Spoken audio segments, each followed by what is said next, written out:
We got another legend on the hook right now. He threw a no-hitter in May. I think it was 1991. He's the man. We love him. We go to him every Sunday. Now it's time for On the Mound with former Phillies pitcher Tommy Green, brought to you by the John R. Elliot Hero Campaign for designated drivers. A longtime partner of the Philadelphia Phillies, reminding you not to drink and drive and to always have a designated driver. Designated hitters win games. Designated drivers save lives. Take the Hero Pledge today at herocampaign.org. And remember to be a hero, be his designated driver. Let's go to the Maserati, the Mainline Sports Hotline, and welcome into the locker room former Phillies pitcher, our good buddy, Tommy Green. Good morning, Tommy. Good morning, Billy. Good to be on again with you, pal. Hey, I saw a buddy of yours yesterday up on the Ocean City Boardwalk, one Chad Durbin. How about that? Yeah, he told me to tell you. He told me to tell you hello. Well, hey, I haven't seen him in a while, but I'm looking forward to seeing him maybe this summer. Yeah, he'll be up. He'll be back and forth. He's in Louisiana, but he says he's been making it up here for a few games and of course radio broadcasts. But Tita Green, how satisfying was it to see Zach Wheeler pitch the way he pitched last night? Well, I mean, he's been the last couple outings. I thought he's thrown ball pretty well, we talked about it last week about him and Nola as far as getting into the groove a little bit, and that's what made the other guys so special to start out the start of the season, the end of that rotation. Doing what they did to give us, even though we didn't start out quite like we wanted to, hitting and winning ball games. We hit the ball, we just didn't score any runs like we're capable of.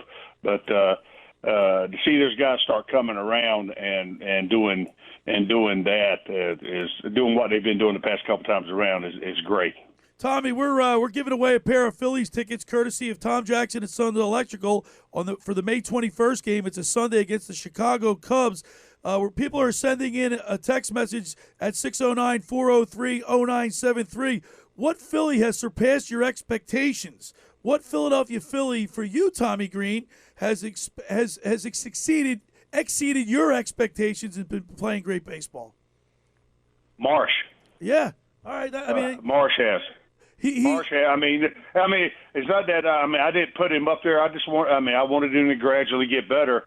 And make those steps forward like every big leaguer, every ball player wants to. You'd rather be and hit 30 home runs and hit 300, but you can't expect that out of somebody. But to see him last year when he came over and what he's done since then, as that process has been coming, to see him keep making those strides and start out this year like he has, it's kind of solidified. It's solidified that center field role. For him to come out there and play on a regular basis, and look what he's done at the bottom of the lineup. Yeah. He's turned it over. All those guys have. Started down there a little bit, and then now they put him back up. He's leading off. It shows you why. That the youth core. The daycare, as they say, has done the job early in the season. It's done the job, So I'll tell you what, this is a tough question because you just said it, Tommy. It's not just one person; it's just the whole bottom of their order. But if you look up and down the lineup, everybody's hitting is respectable. There's I can't say there's only one person, actually two people that are not hitting major league average is Clemens and Schwarber, but Schwarber got off to a slow start last year, and look what he did. Exactly. Well, he's got the power. Obviously, he's very streaky, and he can carry you for a week or a couple of weeks. If he gets hot with the line and sees it well, he's going to do some damage. But what's hurting right now, is the big thing is the expectations. I don't know if he's pressing or not as our shortstop. Turner's scuffling. You know what I mean? The past 7 games he's hitting $120, $125. Before and the last 15 games he's probably $160. At the most. He's punching out a ton. You go through those stretches. I hope he gets it out. He's getting it out now, but you're talking about who's exceeding expectations, and you think who might be the MVP of the first month? Yeah. Is the hitting coach, Kevin Long. There you go. That's the guy that's the guy who's kind of, I think, turned some guys a little bit. And, that Pache, I mean, I'm so sad to see him get hurt and his knee. He's got to have surgery on it. But, I mean, those young guys, I mean, all those guys were have made progress and trending in the right direction. And I mean, and we don't even have our guns hot yet. As far as our big boys, other than Castellanos, I'm not even want to talk about that dude right now. He's on fire. I'm leaving him alone. So let him keep going the way he's going. But we don't even have the other boys going yet. So I mean, there's a lot of positives that can come out of here. I mean, anytime you can go last 7 days or 7 games or last week from usually Sunday to Saturday is the way I look at it when we're on the show. I mean, they're 5-1 for this week, and they were 5-2 last week. Yeah. You can't beat that. No, you can't. So, I mean, you can't ask for any better. We're talking with former Phillies pitcher Tommy Green, as we do every Sunday. We go on the mound with Tommy Green, brought to you by the John R. Elliott Hero Campaign for designated drivers. Tommy, we're giving away tickets to the May 21st Phillies game, courtesy of Tom Jackson and Sons Electrical. 609-403-0973 is the text board. Hey, if you have a question for Tommy, you can throw that in there as well. 609-403-0973 to be eligible to win the Phillies tickets on Sunday, May 21st against the Chicago Cubs. Tommy, last week I was like, and yesterday on yesterday's show, people were like, guys were ripping me because it's so early for us to really get upset or concerned about the Phillies in their month of April. But now that they're 2 games above 500, like the pressure's off almost. You feel good about that. No, well, I mean, you feel good. The way they're playing ball right now. I mean, it's a long season. You look at you take each game by game. They're playing good baseball. And and they've hit some good pitching too. They're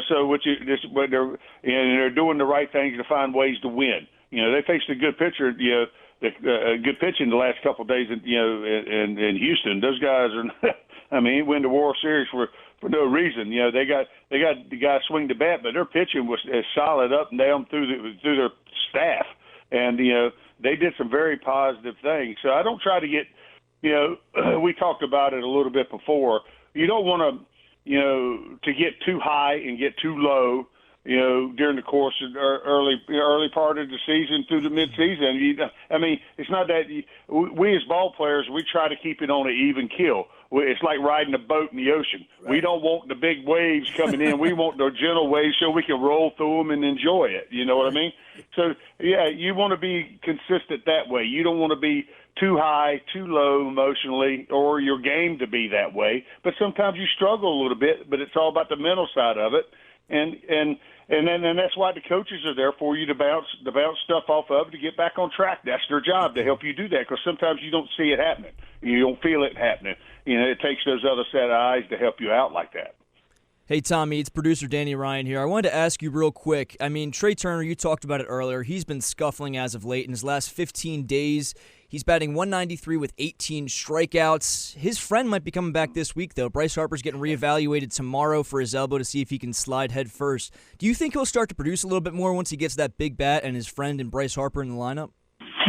Well, it is what it is back there. He's going to bat at the top of the lineup. That's where he naturally bats at. To me, it just looks like he's not seeing it. There's one guy in the lineup. There's some guys around him. If Harper's batting 3, or 4, or wherever they're batting him, if he's hot, you got to bat. To me personally, you got to bat him 3.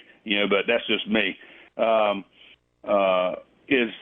Is it going to give Turner better pitches? He's had pitches to hit. He's just not hitting them. Mm-hmm. To me, he's starting to chase out of the zone, which is not. To me, he's not him. He's got to be a better top of the lineup guy because he's got that speed to do damage with. To steal a base, to put pressure on the guys, the pitcher on to get one up in the zone to the guy behind him, Schwarber, who can do some real damage. Not that Turner can't do damage, but that's what Schwarber does, and the guy behind it. So to me, he looks like he's just not seeing the ball, and he's chasing a lot of stuff. He's up out of the zone. Yesterday, he looked. To me, he missed the pitches he should have hit, or he took them. and then went and chased the ones and stuff out of the zone and swung and missed. So, yeah, I mean, it's some of those times you go through, you fight it a little bit, and that's why you go out each day and try to do the same things. You're working, going back to that good feel when you were going good. He's probably going back looking at bats when he was hot last year, or he played in the World Classic here before they got hotter than a firecracker, hitting home runs everywhere. But him, for me, he's not my home run hitter. Mm-hmm. I want him hitting the ball solid and let it take care of itself. I don't want to me, he looks like he's trying to lift too much, too. But I mean, it is what it is. They want him to hit in the air more. I just wanted him to hit it hard because he can leg out stuff. He can put pressure on the defense that nobody else can, because he can run. So Harper having that type of influence on him, he has influence on guys and behind him and in front of him a little bit. He could get him a pitch here and there, but it's still all about what he's chasing, what he's looking at. They're not going to just give him a cookie because Harper's up. Harper's not God. He don't hit everything. He gets outs. He makes out. He's not a career 300 hitter. So I mean, he makes out at least 7 out of 10 times. So I mean, you gotta, they're going to pitch those guys. If they're struggling, they're going to find that weakness and try to exploit it until he shows them they can't do it to him anymore.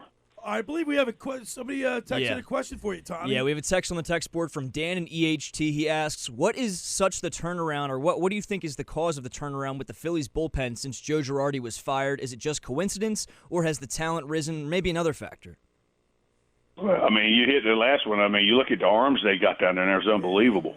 And when you come in with that confidence, with that stuff, and you're throwing strikes, you're not walking anybody, type thing. I mean, not giving runners on base and doing stuff like that.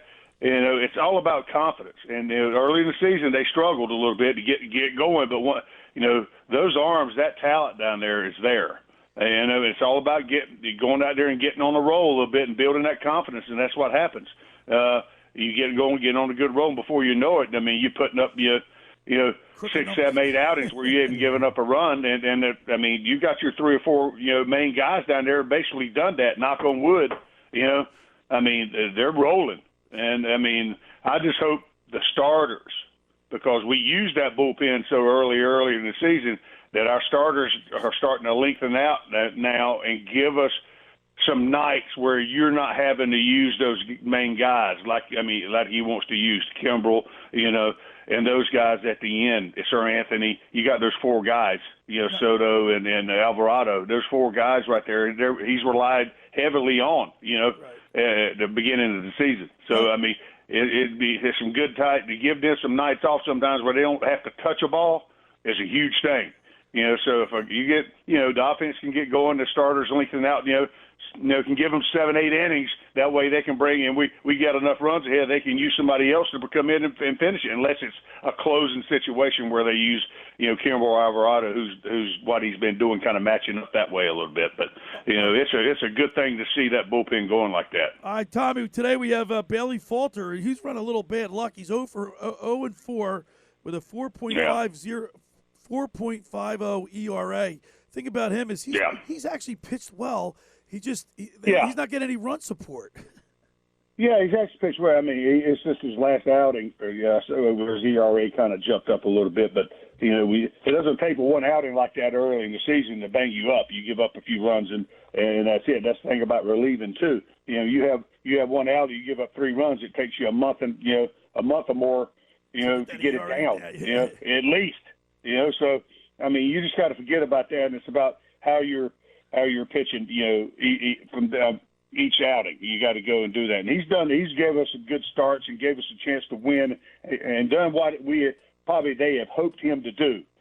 Especially early in the season when the other guys, when the big boys at the top wasn't doing, wasn't giving any length. They were struggling a little bit with that stuff, and he did get. He was one of the first guys that went 7 innings, and gave us a little bit more length and kept us in ball games and gave us a chance to win. We just did push the runners across. I mean, it's that type of thing. You can dive into the numbers, all you want. I mean, we're leading we're basically leading major leagues in hitting and average. Yeah. I mean, if you look at it, and then where are we at in runs scored? We're 15th. We're in the middle of the. I mean, you're leading hitting, but you're not scoring. You're not up there in the top hitting. With runs scored. What's that telling you? Runners in scoring position, we're struggling a little bit. We're not getting a timely hit.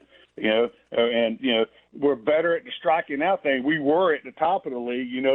The top 2 or 3, I think, at one time. Now we've trying to drop to 7th. We're not striking out as much. We're doing some positive things. So it's trending in the right direction.